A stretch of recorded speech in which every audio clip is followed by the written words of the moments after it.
All right? So we're starting the 20 hour. We're on the NMLS Rules of Conduct. If you want to be a loan officer, which obviously most of you people want to be, there's two things that you need to know. There's two different types of mortgage companies. And I just want to mention this before you get started, because a lot of people want to be loan officers and they don't know that depending on the company you work for, if you're working at a company that's a mortgage banker, they're most likely under the Department of Finance and Innovation. If they're under that, you do not need a real estate license. If you're going to go work for somebody who's under the Department of Real Estate, you need a real estate license. And a lot of people get into this class and they're like, oh, I'm going to take a 20 hour, I'm going to go take a national test, and I'm going to become a loan officer. Okay, well, this is one of the hardest national tests that you will take. So be prepared, listen as much as you can. When people tell me they have a problem passing the national exam, I say, because you weren't paying attention. Because like I watch students and they're like texting and they don't really care about the class because they don't think they have to pay attention. They just have to sit here for 20 hours and take a test. This stuff is hard and you have to know it. The only thing you don't, so don't get bored or try not to get bored. But we have to do the rules of conduct so you guys know what's expected of you. So the NMLS Rules of Conduct. They are approved pre-licensing and continuing education courses. The Secure and Fair Enforcement of Mortgage Licensing Act requires that state licensed MLOs complete a pre-licensing class and continuing education courses as a condition to be licensed. The SAFE Act also requires that all education be completed as a condition of state licensing, which the NMLS has approved course providers are required to meet.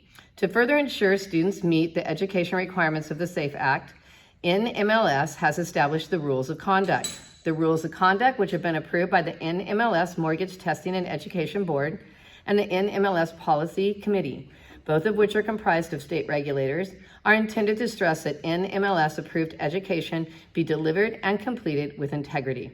And by the way, this is the only thing that I have to read word for word. So you will learn and I will keep you amused and make sure that you learn, okay? So here goes. The rules of conduct as an individual completing either the pre-licensing education or continuing education, I agree to abide by the following rules of conduct. Number one, I attest that I'm the person who I say I am and that my course registration information is accurate. I acknowledge that I will be required to show current government-issued form of identification prior to and during the course, and or be required to answer questions that intend to verify and validate my identity prior to and during the course. Number three, I understand that the SAFE Act and state laws require me to spend a specific amount of time on specific subject areas. Accordingly, I will not attempt to circumvent the requirements of any NMLS-approved course. Number four, I will not divulge my login ID or password or other login credentials to another individual for any online course. Number five, I will not seek to attempt or seek outside assistance to complete the course. Number six, I will not give or attempt to give assistance to any person who is registered to take the NMLS-approved pre-licensing or continuation course. Number seven, I will not engage in any conduct that creates a disturbance or interference with the administration of the course or other students' learning.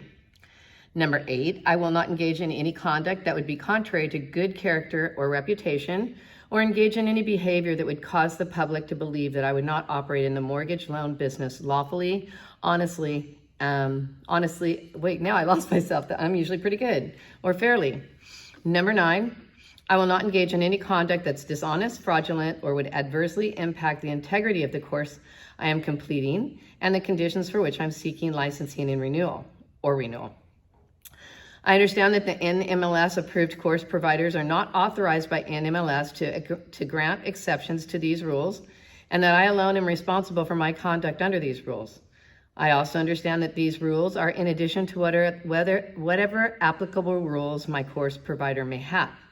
I understand that the course providers and others may report alleged violations to the NMLS, and the NMLS may conduct an investigation into alleged violations, and that it may report alleged violations to the state in which I'm seeking licensing or maintain my license, or to other states.